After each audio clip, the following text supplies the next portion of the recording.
A very good afternoon to one and all.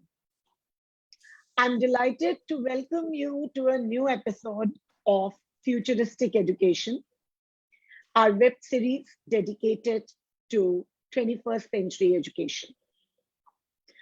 An Edudevs initiative in association with Amrita Vishwa Vidyapeetham to enlighten and empower the education community in the education trends for the future. These are, let me tell you, city-based web series where the educators of one city are invited to voice their views on a pertinent issue in the 21st century. I'm sure I'm your host today and moderator for the day, and it gives me immense pleasure to share with you that we have a new format for this exclusive episode. Today, we have invited guests from our students and educator community and hear out their perspective along with our edu leaders. Without further ado, let me very quickly introduce you to our esteemed and special panel. Today, we have with us Dr.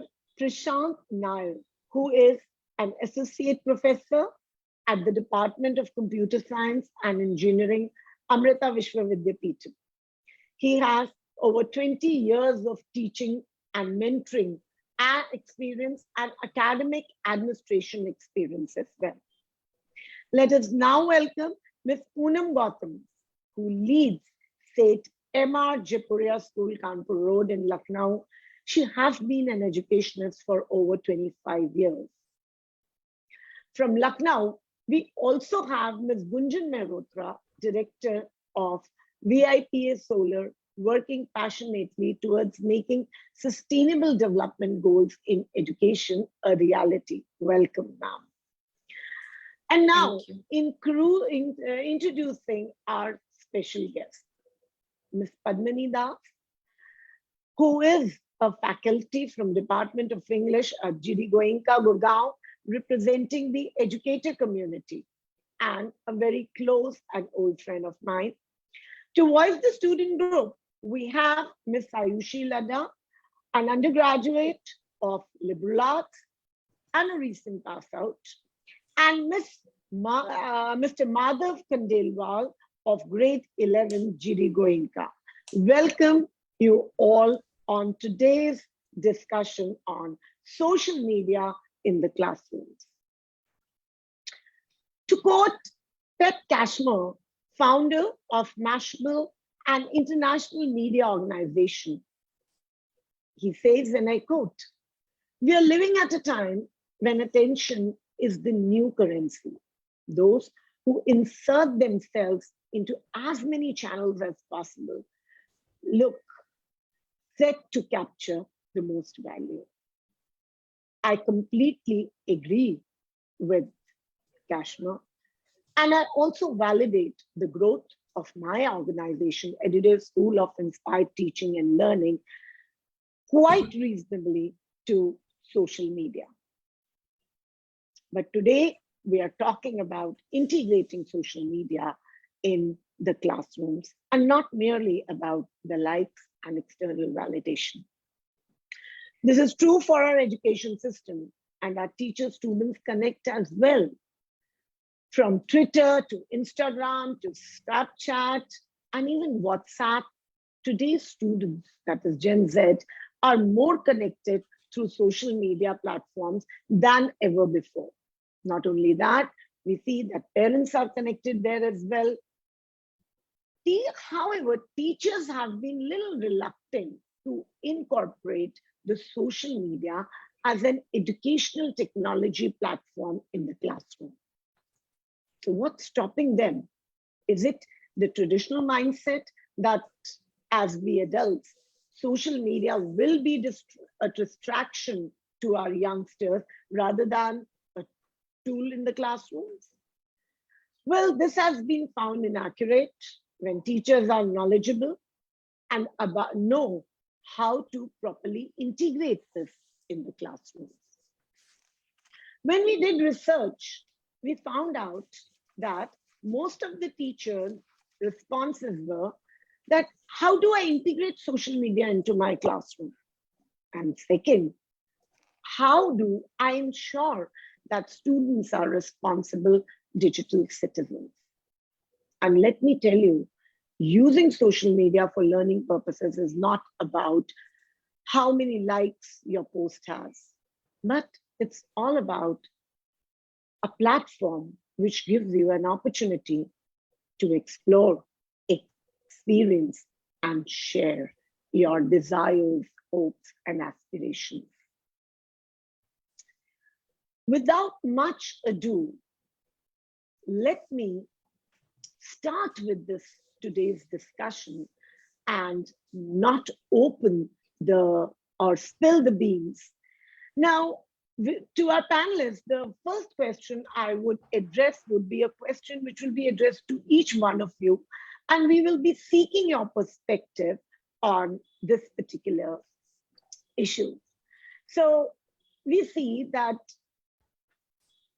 social media in classrooms to connect, one of the teachers told me that I really like social media in the classrooms to connect my students with other learners and teachers around the world. Social media is also really a good tool to connect with parents, especially the K-12. But how many of us are doing that? So my question is, do you think, is it advisable to use social media as a tool to connect with parents and students? Would you think it is judicious to use media for schoolwork?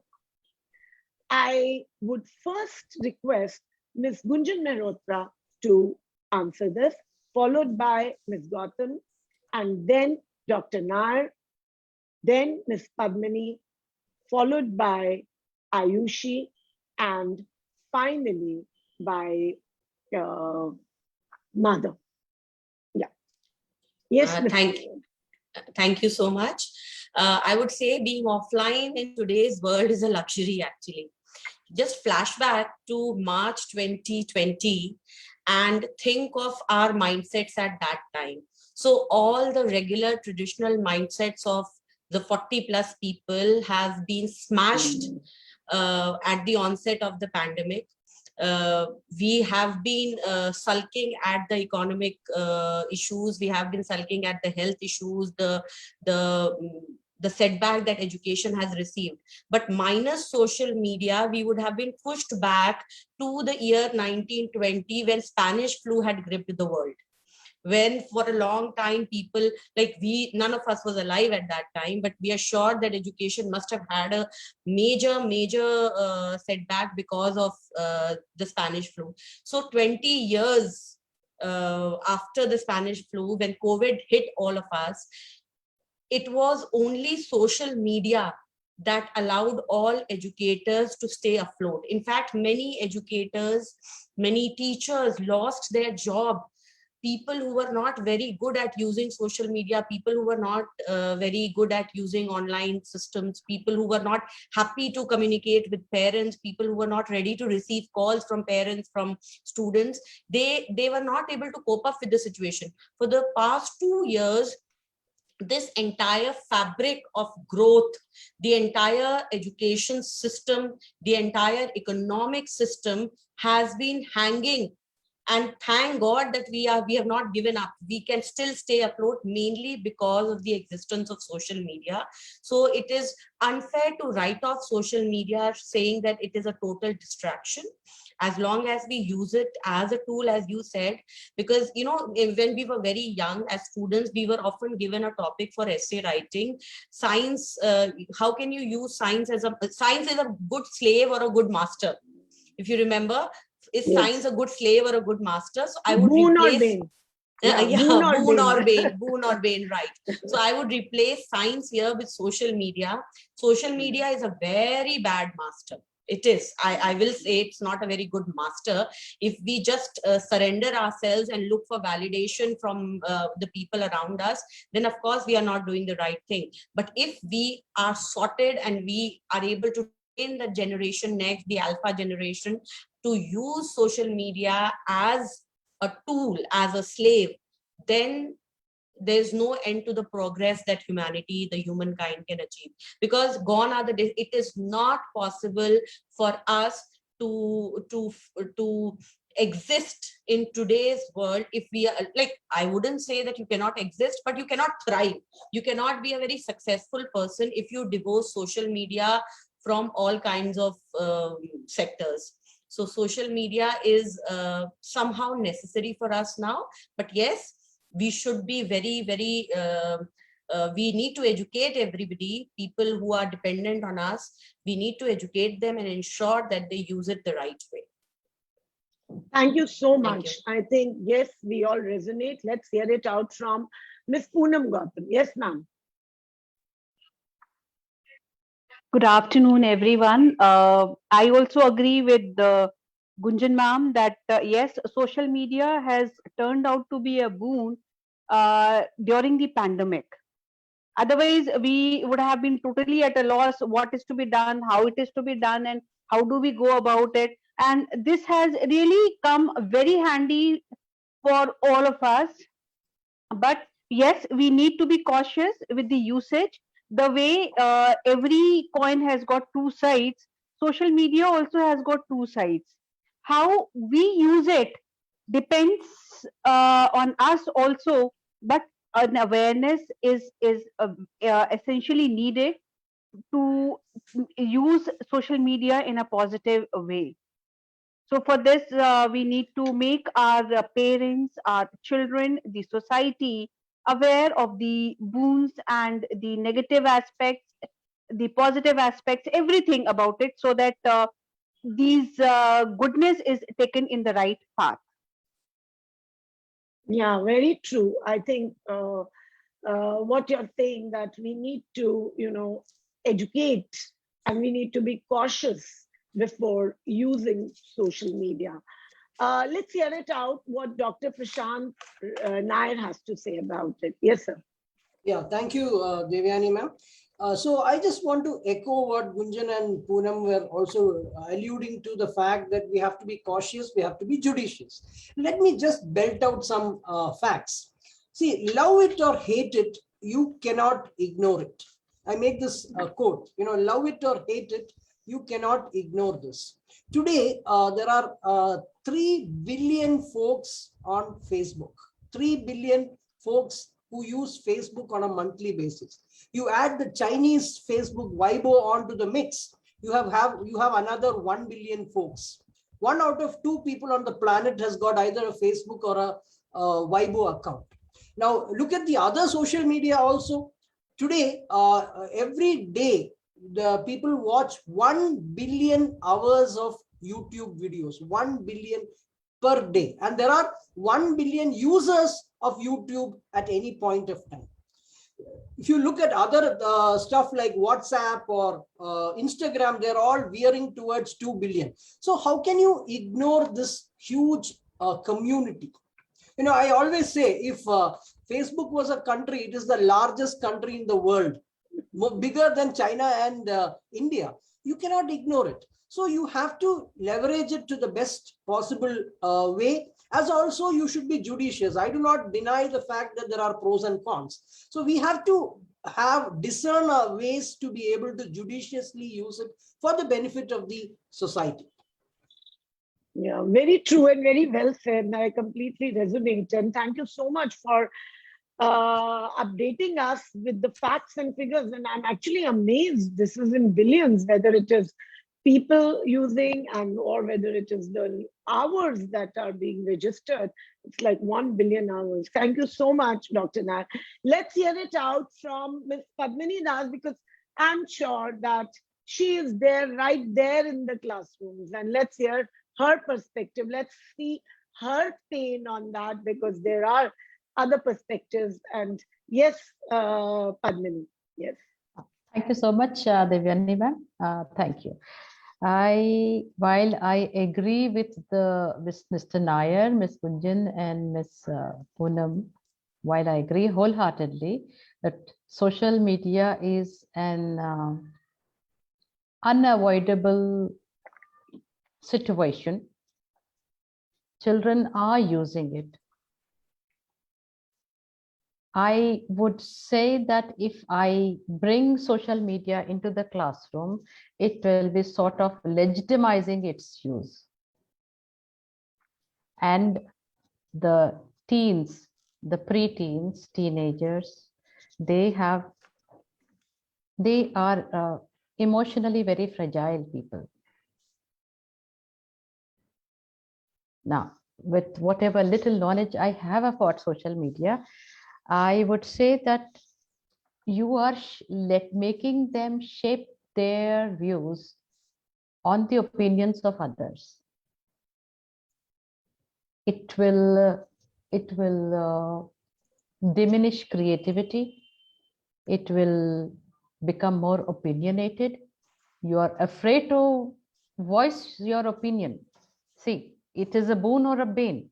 The tone was set earlier. If it is a boon and a bane, and there are teenagers who are there, I mean, I guess majority of the population is the millennials, zillennials, or whatever they are called now. But yes, my only fear is that it will stop creativity. Thank you. Thank you so much, Padmini. I think that's something that comes straight from the heart of an educator, because I do relate. I have been an educator that, all said and done, we talk about the 21st century skills of collaboration, communication, critical, and, social media does help you explore and, bring you up collaborative. But then this age group, the children, we are talking about children, they are very fragile and they're very vulnerable. And have we done enough of groundwork to empower them emotionally, psychologically, to deal with this?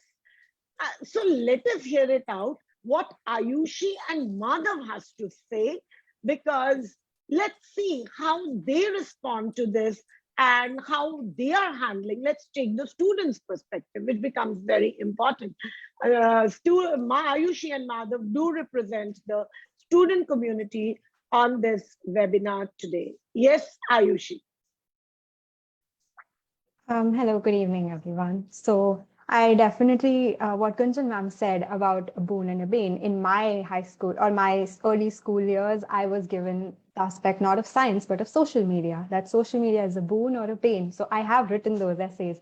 And I completely agree that at that point, we were thinking whether it's a boon or a bane, but it's here now. It is incorporated into our lives. And it's something that has, like everyone has been saying, it's unavoidable.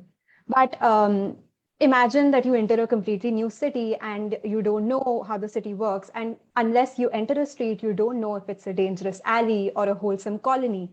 It becomes very difficult. You get lost. Now, imagine that city is Instagram, for example, and it's not you, but it's a 12-year-old child who has just got a new phone and he's just downloaded Instagram and he doesn't know where to go.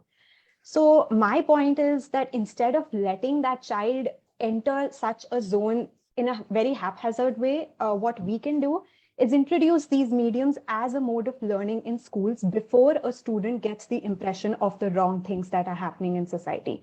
We have a chance because we can't avoid social media from happening to a student. That's going to happen. What we can do is direct it in a way, in a direction that helps them go to the positive sides of social media rather than the sides which attack your body image, which give you some random stages of life that you are not affordable to a lot of us. So educating them with social media is also educating them about social media. So I think that's very important in our day and age. Very well said, very well said. And I think a very, very evolved thought that we need to introduce the children. I think that will be a new curriculum altogether, a new chapter where, we are introducing them to these handles and not just about the usage, but their responsible usage. Excellent, Ayush. Thank you so much. Let's hear out what Madhav has to say on the usage of social media. Yes, Madhav. Yeah, hello everyone. I think I completely agree with Ayushi's point on we should really introduce social media to classrooms these days, because I have been through that phase. I have been the child who doesn't know where to go when entering a social media platform. Uh, if I had been taught before about where to go and where to search about things, it could have been a better experience. I have been on the platforms for not a long time though, but I have discovered some things which are dark and which child shouldn't see these days. I think Uh, this, yeah, yeah. yeah. I think Madhav, have you ever had this experience of, or the temptation as students, I would like to ask, where you felt that I need to, I'm on the wrong form, like you were on a site or you were watching something which you felt you were watching, you were tempted to watch, or you were in that community, and at the back of your mind, you were also feeling I should not be there. yeah, Some that kind of definitely. incident. Yeah, if you Yeah, could just let definitely. us. There have been many incidents like those. I mean, in on social media, you meet many people, even strangers you meet, and they give you some links or whatever, and you go on them. It could lead to some dark sides or some places that you shouldn't visit as a child. Rather So than did anyone tell you? Did anyone tell you about, sorry, what? about those dark sites and you should not visit? Was there an I education mean, on that? personally speaking, I had some seniors and my parents, they are very open to these communications. So I had some help with these things, but I've seen my peers go on those sites and then Hmm. regretting going on those sites later on. Thank you so much. Thank you so much, Madhav. And please stay here. We'll hear more of practical insights from you, Ayushi, and our panelists. I'm sure all of us elders will be very happy to hear your views out on this. My question next is addressed to Dr. Prashant Nair. And so you were talking about Facebook, and I was really impressed when you said that if Facebook would have been a country, it would have been the largest country. So Facebook is a social media platform that can be used in the classrooms. Teachers create those Facebook groups for their class as a group that have privacy settings and are safe to share information. Uh, you know, and so my question to you is that, but then there have been instances where these they've gone on these private policies and all these have been hacked and they've gone on for a fixer.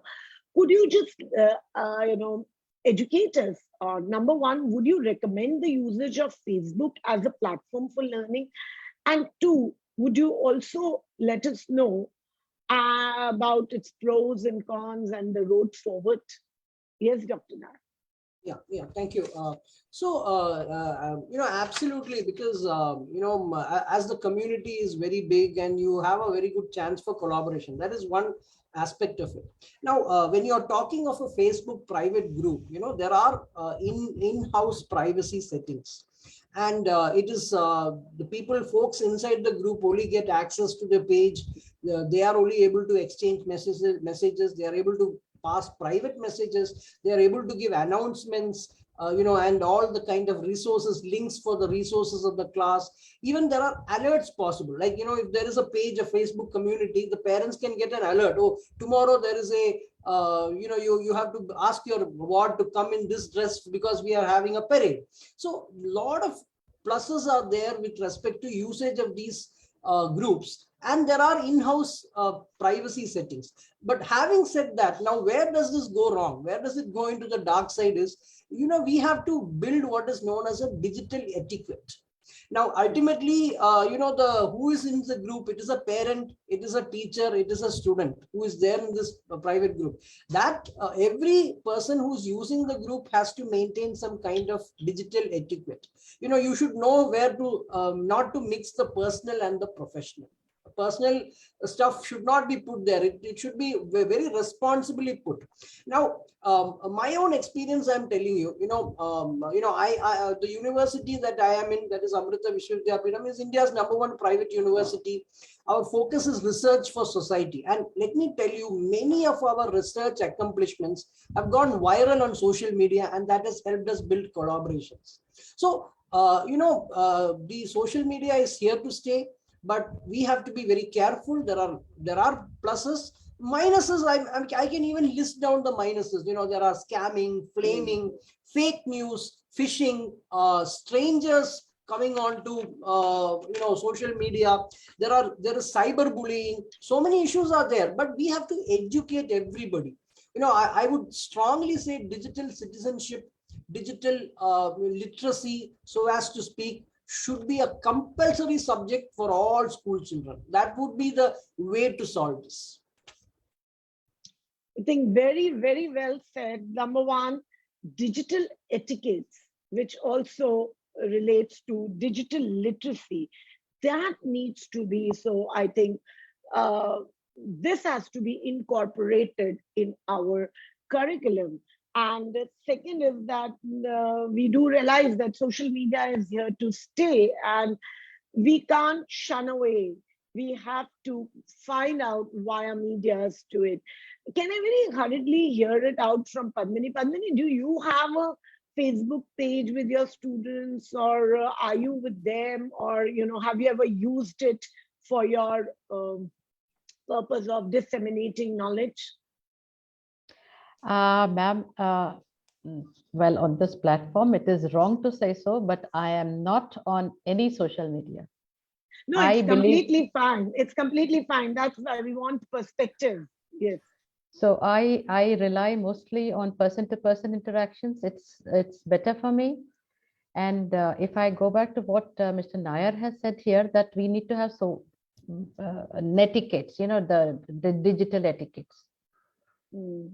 I want to know, what will the etiquettes do when the child is alone and facing the screen and reading the comments, listening to the whatever, negative, positive, everything. He or she is alone. Madhav, what do you have to say on that? Anything? I mean, I think she's right till a point that child can, get disheartened by these comments or whatever. But if he or she has been taught by the beginning that, you don't take these comments into account, they're just stress of other people taking it out on you. Most of the cases are like these only. Like people take their anger of another place on these videos, and then they put in wrong comments and everything. So it's nothing to worry about in your case of content. Ayushi, very quickly, I want to hear you out. How does the thing operate? Are you people using it for the purpose of your dissemination or collaboration of projects? Anything, any benefits? Because you're a liberal arts student, so let's hear it out from you. Yes, Ayushi. No, definitely. My college still hasn't opened, so everything is obviously online. But my college also has this very creative approach towards their projects. So we definitely use platforms like Instagram and all, not to garner maybe attention from audiences or to go viral, but on the kind of content, on the kind of creativity that we can showcase using the means that we are already using in everyday life. I use Instagram daily. But if I can pull up my phone and maybe not scroll and instead do some homework or some assignment on it, then that's a better learning process and a better use of my time. So that's what my university has already begun doing on us students. So that's a great experiment according to me. Okay, we'll come back to you again to have more insight on this. Thank you so much. My next question is to Ms. Gunjan Mehrotra. Now, to put it very simply, like, the power of visual learning, we all know. So when it comes to images, Instagram, Flickr can be of a great source for photo-based lesson or projects. I know this is something very new and very normal and unprecedented that we are talking about. Students can use Instagram can they actually, for a photo essay or present a series of photos while storytelling, how will you guide our educators to start, at a basic level to use Instagram? And do you think it will add fun element or bring in like more educate? Because that's the only way. If you keep guiding or if you keep yourself away from social media, then that'll never happen. And we all know a great chunk of the world exists on virtual media. So we need to anyways invite. So how will you guide the educators in using maybe any social media? I've listed Instagram in front of me, but I would be open if you want to take up any other example. I am a bookworm. I like reading books, but if you think of your grandparents, the only way they could earn knowledge was through the books. Then came the radio, then came the television. People had their own reservations. Then came the telephone, and now we are in the midst of a total revolution with social media all around us. I was just listening to Ayushi and Madhav, and I was particularly interested in listening to the two of them. I wanted to hear the version of the young people. So we as elders, we always want to connect with the young people, but we cannot connect with the young people if we do not change our language and our style, because they should be equally interested in listening to us. So if we are not learning their language, okay, if we say yo or bingo, so the children, they connect better with such teachers. They connect better with young teachers. I think Ayushi and Madhav can speak better, but I believe that they may have a lot of respect for all their teachers, but that connection, that being fearless, speaking what you want to speak, asking your doubts with extreme clarity, all these things happen when you connect with a teacher who's ready to come down to your level. So keeping that in mind, if we allow our children to use a little bit of Instagram or Facebook, or project their achievements on Facebook, these things cannot be a total taboo, because even if we make it a taboo in the classroom, you cannot disconnect the children. They cannot be Robinson Crusoe, they cannot be an island. They have to grow with the others. If everybody is using it, and now we are in the midst of a time when retention of knowledge is not important. Because retention is becoming outdated now. With Google at our service, retention is not the problem. I am not trying to start a debate here.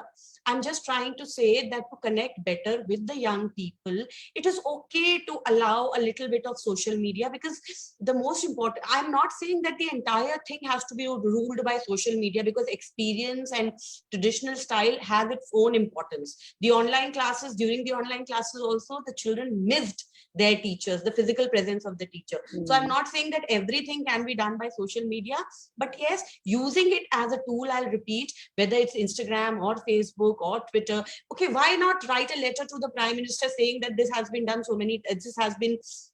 discussed so many times, but nothing has been done? Don't you think it will boost the confidence of the child if the Prime Minister replies to him?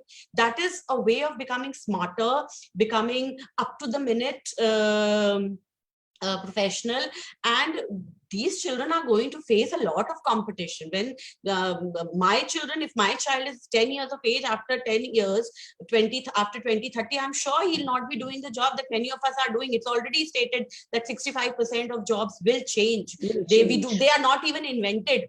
So keeping that in mind, you cannot divorce, these technical tools. You have to make your children grow in conjunction with all these tools.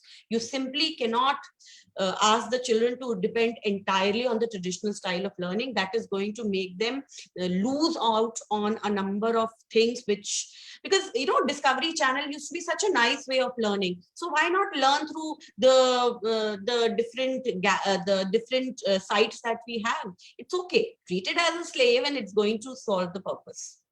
Great. Thank you so much, ma'am. Could I request Ms. Poonam Gautam to just list about, say, 3 or 4,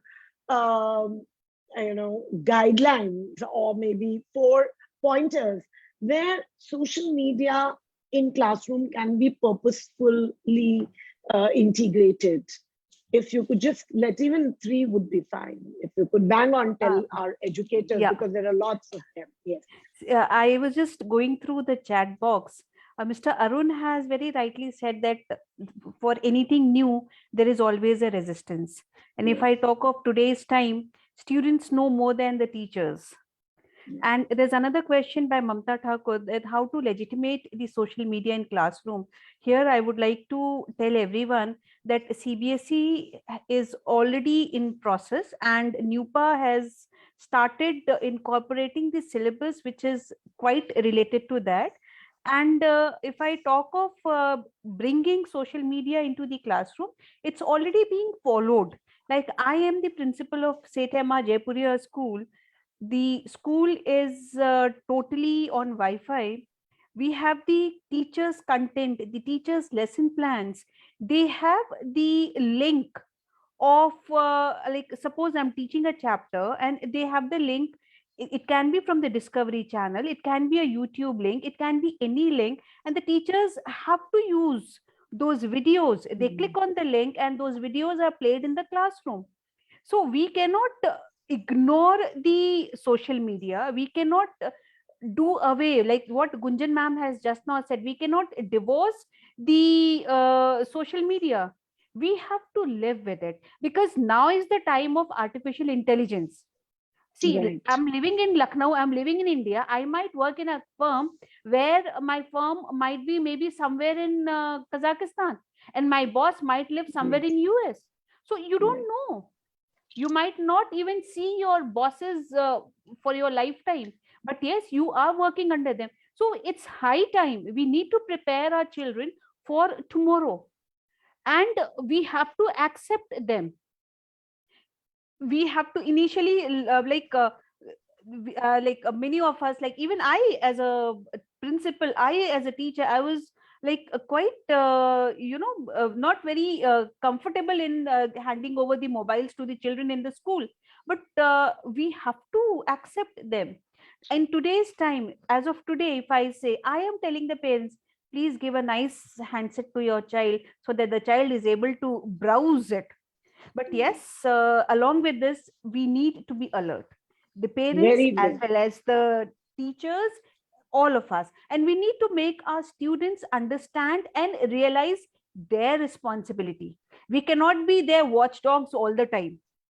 The day students are children, they understand their responsibility. We need to make them understand the what is good, what is bad. And if we taboo something for them, they will be more encouraged to try it out.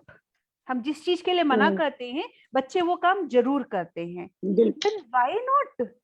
ठीक है, if you go for it, this is the result of it. We will not make it a taboo. We will educate them. Yeah. Like if I talk Very of well. sex education, there was a time when sex education in schools was considered to be a taboo. But in today's time, this is very much there in the curriculum. So in a way, maybe after a year or so, the social media will be there in the classroom as part of our curriculum. Very true. Very rightly We are said. And already I think- using YouTube videos and all to explain the content better. Right. Right. Absolutely. I think that's, and as you rightly said, that there was a time like we principal were, gearing up our staff to conduct those raids to see if anybody has got a mobile phone. And today we are all telling the parents to, it's such an ironical situation, but yes. And of course, we are so much talking about the 21st century skills. And those 21st century skills of collaboration, critical thinking, looking at logical thinking, building perspectives, how will they come unless they, so educating is, actually this brings me to another question. And again, I would like to throw this question to all our panelists.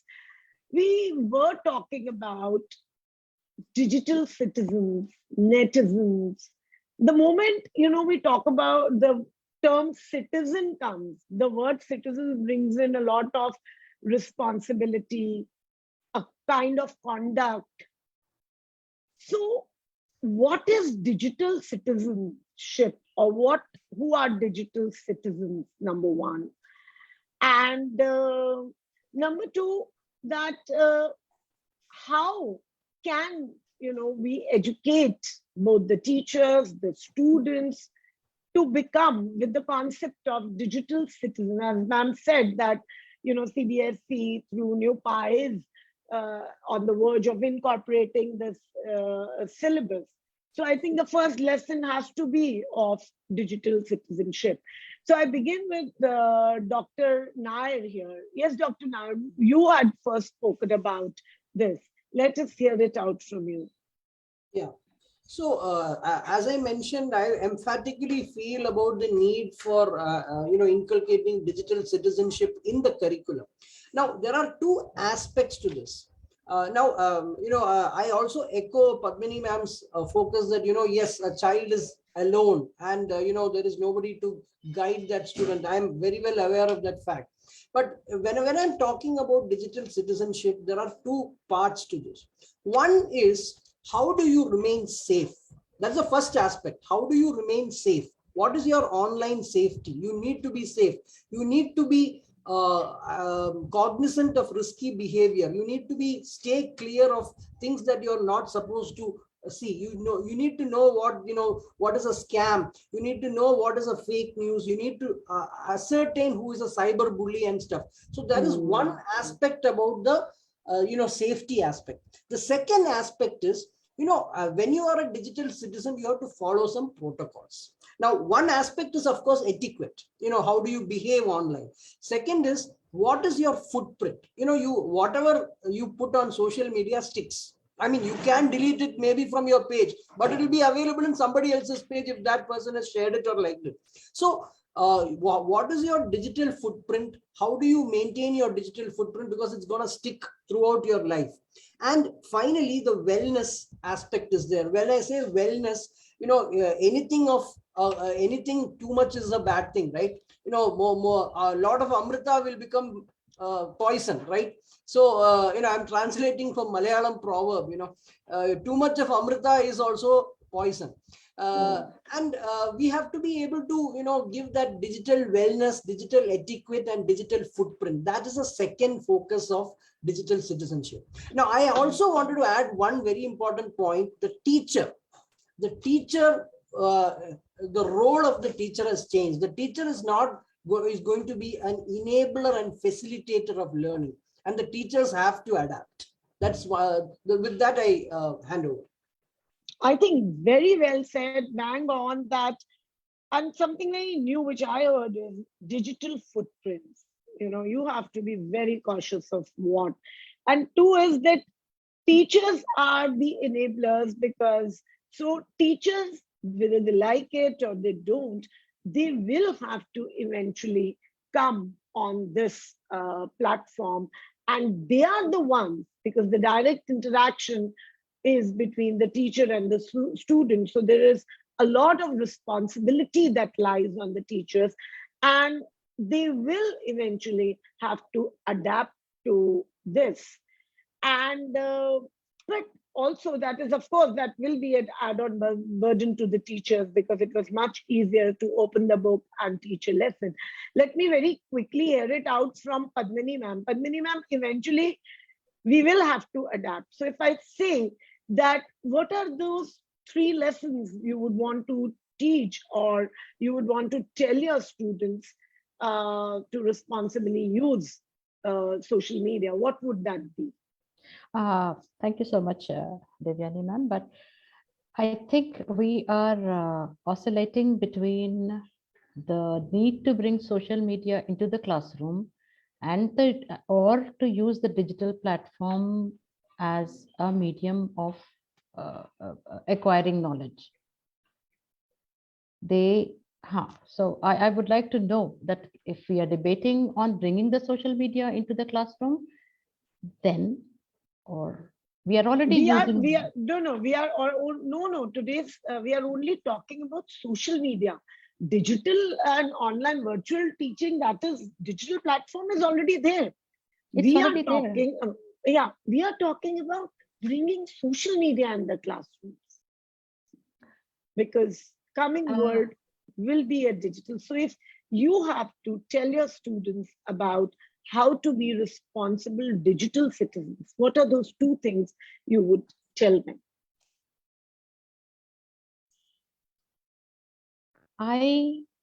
Even if I lay down the rules, educate my children on the online rules, on the social media rules.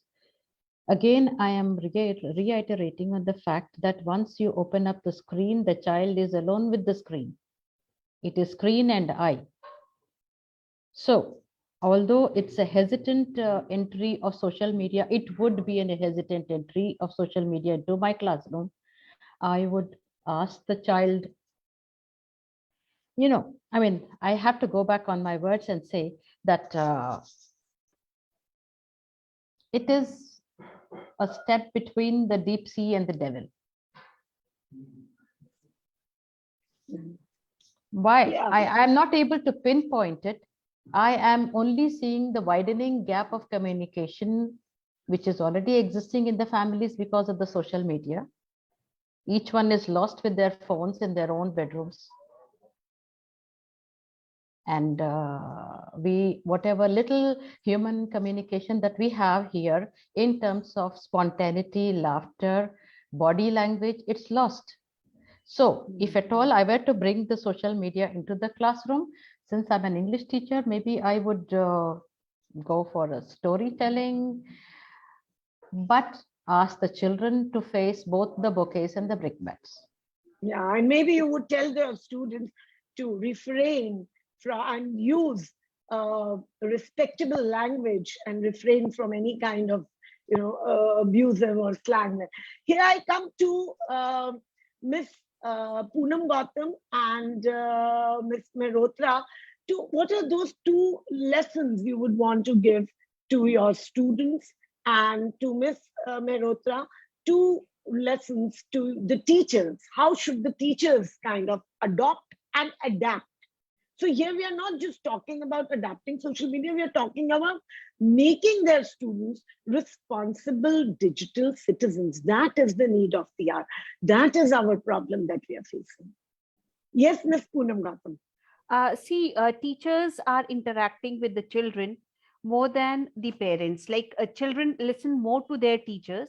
So when teachers will take up the social media in the classroom, when they will make children understand the positive as well as the negative aspect of that, maybe then children will realize, keep fine, they shouldn't go to the black sites or the to those areas. Like just now Ayushi and one more child had said that the friends had used those sites and then later on they repented, because maybe like not every parent will be open to discuss these issues with the children.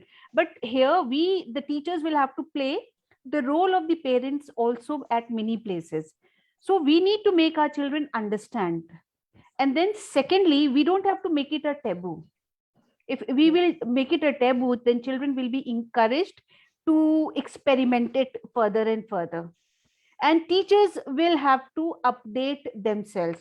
See, learning is a process which continues till our last breath. We need to understand that, and teachers also need to update themselves, and they also need to learn a lot. So once they are updated, then only they'll be able to pass it on to the students. And in case we don't know something, then we should be open enough to accept, yes child, come on, you teach me how it is to be done. It gives a sense of pride. So like there's no harm in accepting. We can learn from students, we can learn from anybody for that matter. So the acceptance has to come from the teachers as well as from the parents and the students as well. Very rightly said, because for the educators, acceptance and adaptability, these are the key words. Because if they were initially taking the value education lectures on good conduct, jhoot nahi bolna, chori nahi karni, marna nahi hai. So this is another code of conduct which is to be taught to the Gen Alpha or to the netizens So they need to adapt, they need to transform themselves. So that is a major paradigm shift that both the educators, because students are in any case smarter than educators when it comes to usage of social media. So where is the role of an educator? Here is, yes, Ms. Marota, what you have to say on that? See, even parents are educators. We cannot rule out the role of parents in the education of their children. The teachers can give long lectures. They can tell the children what is to be done at the digital platform, what shouldn't be done. But it is ultimately the parent who has to keep a more vigilant watch on the child. But if the parent is using social media or Facebook or whatever for say 8 hours, 10 hours a day, then you cannot expect the children to learn anything. So first we need to discipline ourselves as educators, as elders. Once we discipline ourselves, the children will learn how to use social media. If we are using social media the entire day, we simply cannot expect the children to listen to us. If we tell them, okay, I'm watching this film on YouTube and you go and study, that's not going to help. I was listening to Ma'am Das and I could, feel the concern that she has for the way the children are losing grip on the reality. So yes, you cannot make a great personality by photoshopping.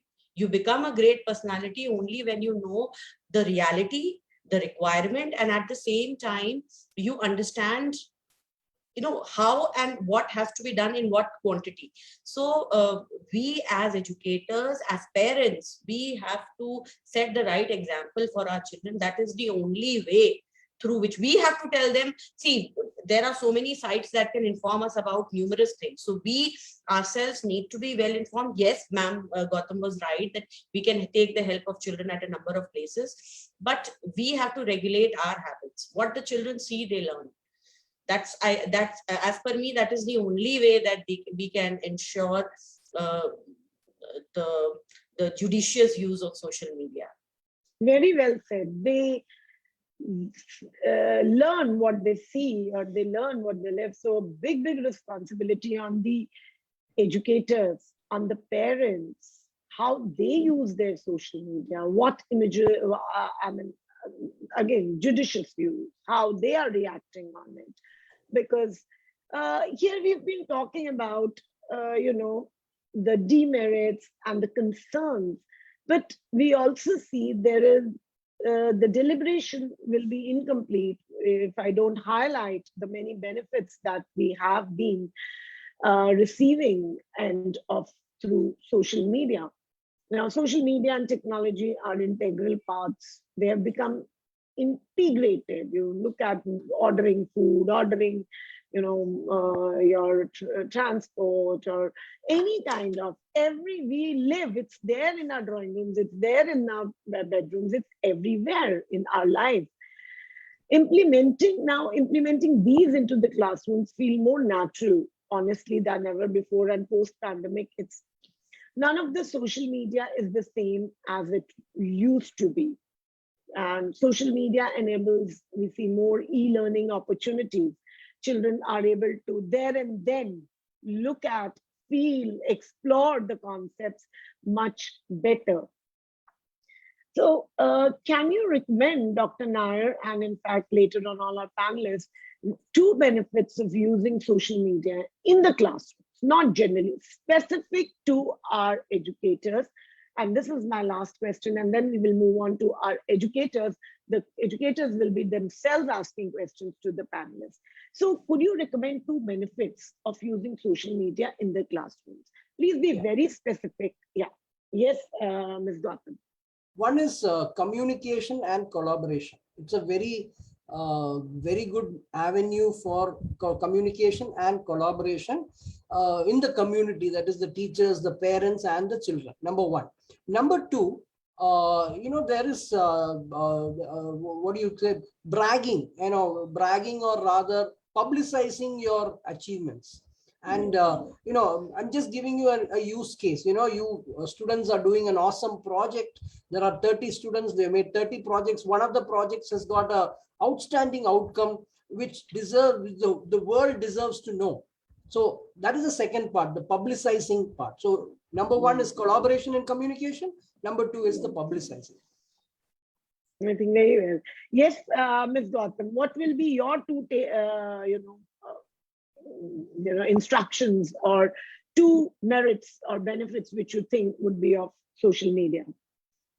Social media is very vast, and you get all kinds of knowledge. It's just that my advice is to be wise in choosing what we want. Right. So we need to be discreet in what we see, what we Discreet. observe, and what we use. Yes, I think discreet, and since it's a vast pool where you have anything and everything under the sun, so art of discernment is very important. Yes, Ms. Gunjan Mehrotra, what would be your those two views on this? Well, I believe that knowledge is all around us, but wisdom has become a rare commodity. So we need to ensure that we are able to provide the righteous values to our children, virtues to our children. And we cannot rule out the traditional moral science classes, because if we are deeply rooted in values, then no matter what is happening all around us, our children will be able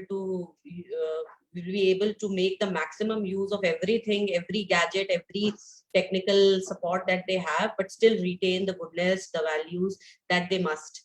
So wisdom is something that is the way forward. Benefits. Okay. Let's hear it out from our young student, Madhav. Madhav, you will tell us, and I expect at least 3 to 4 benefits from you, because you guys are always on social media. So what are those 4 benefits when it comes to academics, not social or any other thing? How does it benefit you? 4 points. Yes, ma'am. Okay, so first I think academics, limiting social media to academics might be very difficult.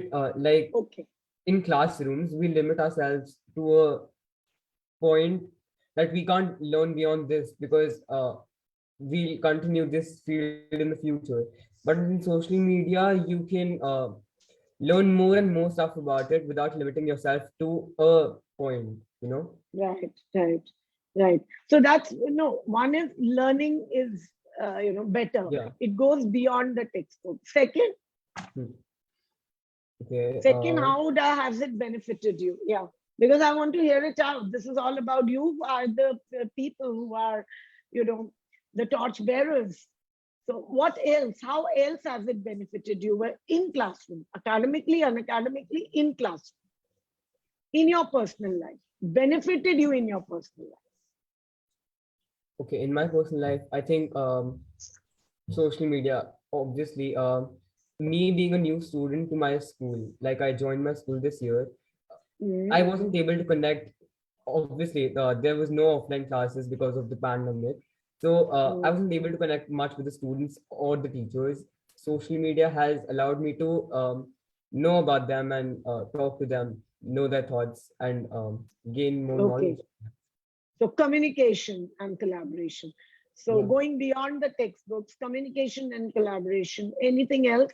I think I'm pushing you too much against the maybe like learning about real life examples somehow. Yeah, very right. Yeah. Thank you so much. And now we come to the last segment of this program, and we have changed. This time we have audience directly asking their own questions to the panelists of their choice. Yes. Kuika, could you assist me in this? Could you choose amongst the panelists, amongst the viewers, if there is any viewer who want to ask any question to the panelist of their own choice? Ma'am Kapoor, there in the chat box, I'm sorry, I'm interrupting in between. No, please. Archana has written that in this discussion, we have confused between 2 terms: use of technology, video, etc., and use of social media, which is Facebook and Instagram. Please do not confuse the terms. So here I would like to make it clear that YouTube is also a part of social media. And yes, we are using Facebook and Instagram also there in the classroom, because Instagram has come up with a lot many good videos. Like you can make your own videos and put it on Insta. You make your own videos and put it on Facebook. So Right. if a child has narrated a story beautifully in the classroom, we'll record it and we'll put it up on Facebook. Every school in today's time has got a Facebook page and a Facebook ID. So Yes. Facebook is being extensively used by the schools. Instagram is extensively used by the schools. So you cannot say that the school and institutions are not using the social media. Right. We have a question which says how to make the class enticing and suggest some online aids to make the student enthusiastic on virtual platform. But here this question is sent by Sweetie Kalantri Indore, but this we are actually talking about not technology and virtual online classes. We are talking specifically about social media. So I will let this question pass. How effective can the social media in the rural areas of our country be? That's a very nice question by Sudita Gopi of Jain Heritage School. Sir, if you could answer this question, address this question. Yeah, there is definitely a digital divide, rural areas versus, urban locales. But, I think this is a leveler. You have an phone connection, you have a mobile phone with a 3G or a 4G connection. You have complete access to all the any media as good as a person sitting in a metro. So I think this is a leveler. This levels makes a level playing field, and definitely, to reach the unreached in the rural areas, tribal hamlets and all, people are now working on tablet education, using social media, using internet technologies and so on. So that's the way forward. If you want to, make this country have a very good gross enrollment ratio, this is the way forward. India's gross enrollment ratio is close to 27%. That is 27 out of 100 folks go for higher education, and we are aiming at 50. So we need to leverage all these technologies, tablet education, social media, if we want to reach the unreached. Right.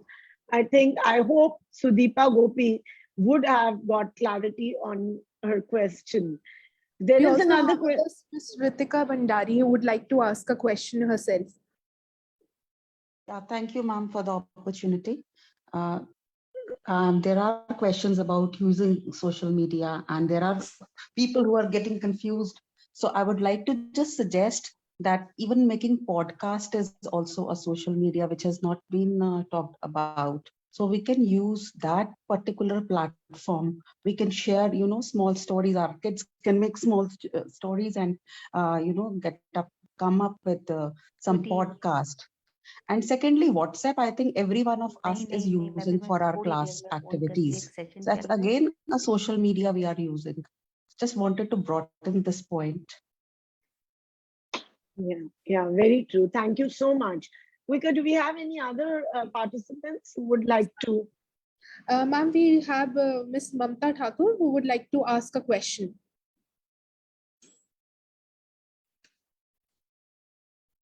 Yes, Ms. Mamta. And who's the Yes. panelist? Who is the panelist whom you want to ask the question? It's Ayushi. Ayushi, please. I just want to ask from Ayushi. Yes, first of all, thank you so much for picking up my question. The question is based on cyberbullying, right? It will be for students as well as for teachers. Though we know up to some extent, some sort of settings while we conduct a class through Zoom meeting and all, but still on a wider aspect, we are not well versed yet. Like, how can we just get refrain of this cyberbullying? Can you please elaborate on this? So, ma'am, cyberbullying is, as far as I know, it's a form which happens on social media mostly because people are either free or they are not well versed with etiquette, which is what we also need to teach our students. And if all of the community is as educated and on social media, then most probably than not, cyberbullying will come down. But as for what you can teach your children, I personally had very good education when it came to my teachers. So we were constantly told about certain anecdotes which happen with people and to how to beware of certain things that happen. For example, like Madhav said, his peers did not have guidance when it came to those things. So my parents and my teachers were always aware of that. And I was constantly told in my classrooms that, beware of these things. It's fine to use, it's fine to, be with the world technologically, but there are certain guidelines which are included in cyberbullying, which can be studied and which can be included actually within the curriculum if we are bringing social media to the classrooms. I think that would have been helpful for me as well, which is why I think it will be helpful for students currently also. Right. So, Me narrating anecdotes. So, I mean, Yeah. though we are already doing it, but still listening from you, it's really reassuring my methods. Thank you so much. Thank you. No problem. Thank you so much. Can we have one more participant ask the question, Kuika? Though we are running short of time, if we could have just one more, or can we wind up? We have one question from Ms. Meenakshi. It is in the chat box, but allow me, Ms. Meenakshi, you can ask that question yourself, and do also let us know which panelist you would like to ask that question to. And please introduce yourself as well.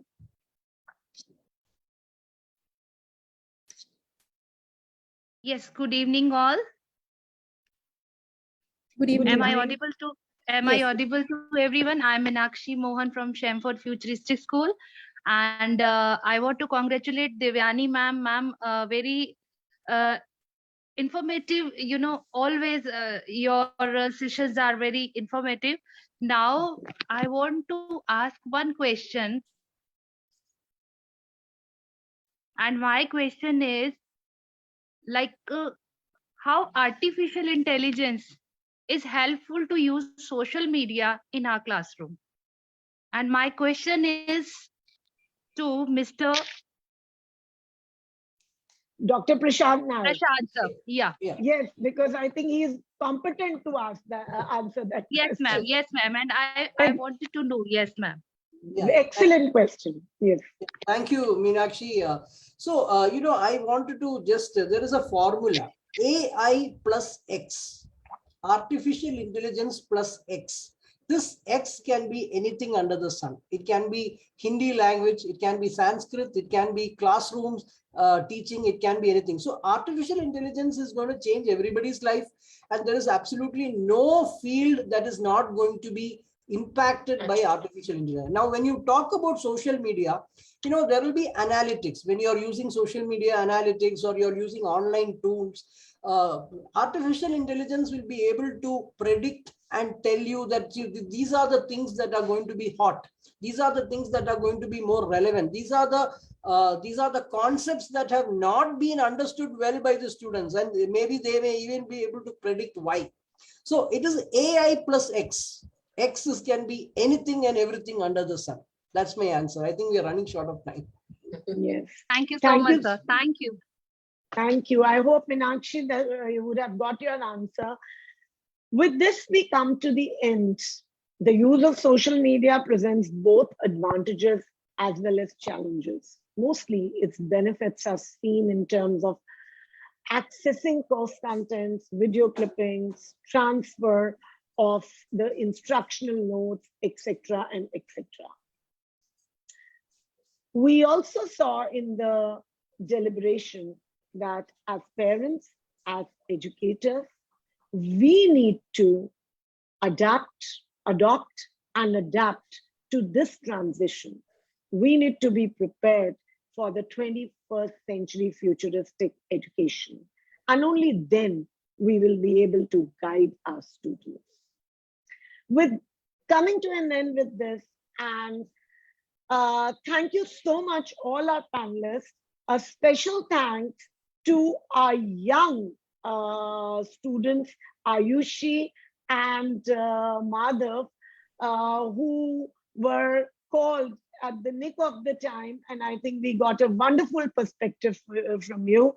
Thank you so much, Padmini ma'am, and thank you all our esteemed panelists. Looking for more such pertinent issues and deliberating more on this show, please write to us at info@edudevs.com in case you have any topics in mind, and we shall try and initiate discussions on those topics when it comes to futuristic education in the 21st century. Thank you so much, each one of you. Okay. Thank you. Thank you, Devyani ma'am. Thank you so much. facilitating. Thank you. Thank you so much. Thank you, everyone.